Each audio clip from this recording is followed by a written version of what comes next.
साथियों, प्रेम से बोलो जय श्री कृष्णा। आज की कहानी का शीर्षक है रावण के ससुर कौन थे और उन्होंने पांडवों की मदद क्यों की थी, कब की थी, क्या उनका कोई स्वार्थ था या उन्होंने निस्वार्थ भाव से पांडवों की मदद की थी। साथियों, यदि आपको यह कहानी पसंद आती है तो वीडियो को लाइक करें, ज़्यादा से ज़्यादा दोस्तों में शेयर करें, चैनल को सब्सक्राइब करें, ऑल बटन को दबाएं और ताकि मेरे आने वाले प्रत्येक वीडियो का नोटिफिकेशन आपको सबसे पहले मिले। तो साथियों, अभी करते हैं कहानी की शुरुआत। प्रिय भक्तगणों, श्री कृष्ण के सहयोग के कारण पांडव सारे काम करने में सक्षम थे।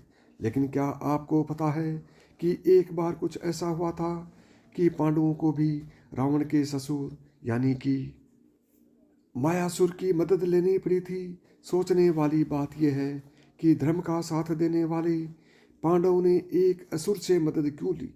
बात उस समय की है जब धृतराष्ट्र ने पारिवारिक कलह को सुलझाने के लिए पांडवों को रहने के लिए खांडव वन दे दिया ताकि कौरवों और पांडवों के बीच शांति बनी रहे। पांचों पांडव भी शांति से खांडव वन में रहने चले गए, लेकिन वन रहने लायक नहीं था।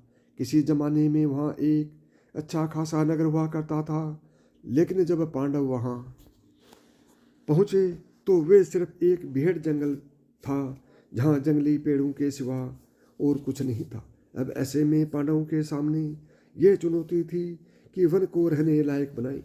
इसमें श्री कृष्ण ने उनकी मदद की और कहा कि इस भूमि को एक नगर में बदलना होगा। इसके लिए पहले जंगल को साफ करना होगा। अर्जुन और श्री कृष्ण ने अपने अस्त्र शस्त्र से उस जंगल में आग लगा दी थी। थोड़ी ही देर में वह वन आग की लपटों से धधक उठा। उसी वन में मायासुर नाम का एक दानव भी रहता था। कहते हैं जब श्री कृष्ण का चक्कर मायासुर को मारने के लिए बढ़ा तो उसने अर्जुन के चरण पकड़ लिए। अर्जुन के कहने पर माधव ने मायासुर को छोड़ दिया और उसकी जान बच गई। इसके बाद उस वन को नगर बनाने के लिए श्री कृष्ण ने महान शिल्पकार विश्वकर्मा का आह्वान किया। तब विश्वकर्मा जी ने उन्हें बताया कि प्रभु, इस खांडव वन में मायासुर ने पहले भी एक नगर बसाया था, लेकिन आज ये खंडहर हो चुका है। आप दोबारा नगर बनाने के लिए मायासुर की ही मदद लीजिए। वो यहाँ के चप्पे चप्पे को जानता है, वो एक कुशल शिल्पकार भी है। श्री कृष्ण और अर्जुन ने जब मायासुर से इस बारे में बात की तो वह तुरंत मान गया। उसने उस खंडहर को पांडवों के लिए एक सुंदर नगरी में बदल दिया, जिससे इंद्रप्रस्थ के नाम से जाना गया। कहते हैं उस समय ये नगरी बिल्कुल इंद्रदेव के स्वर्ग की तरह थी, इसलिए इसका नाम इंद्रप्रस्थ पड़ा। इसकी सुंदरता के चर्चे इतने ज़्यादा थे कि कौरवों को इस बात से जलन होने लगी थी, क्योंकि ये नगरी मायासुर ने बनाई थी। इसलिए यहाँ कई ऐसी चीज़ें थी जिसे देखकर कोई भी धोखा खा सकता है। खासकर पांडवों का महल, वो तो इंद्रजाल जैसा बनाया गया था। इतना ही नहीं, मायासुर ने उन्हें दिव्य हथियार भी दिए, जिनका इस्तेमाल पांडवों ने महाभारत युद्ध में किया था।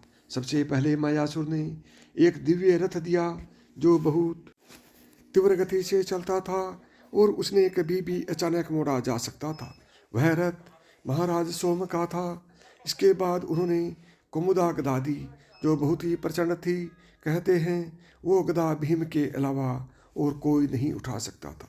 आखिर में मायासुर ने अर्जुन को गांडीव व धनुष और एक ऐसा तरकस दिया जिसके बाण कभी खत्म नहीं होते। मायासुर ने बताया, अर्जुन, ये धनुष बहुत ही खास है।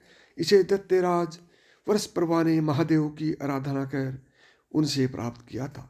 तो साथियों, रावण के ससुर ने इसी तरह से पांडवों की मदद की थी और जिसकी वजह से पांडव ने उनका बहुत एहसान माना था। यदि आपको यह कहानी पसंद आई हो तो वीडियो को लाइक करें, ज़्यादा से ज़्यादा दोस्तों में शेयर करें, चैनल को सब्सक्राइब करें, ऑल बटन को दबाएं ताकि मेरे आने वाले प्रत्येक वीडियो का नोटिफिकेशन आपको सबसे पहले मिले। तो साथियों, प्रेम से बोलो जय श्री कृष्ण।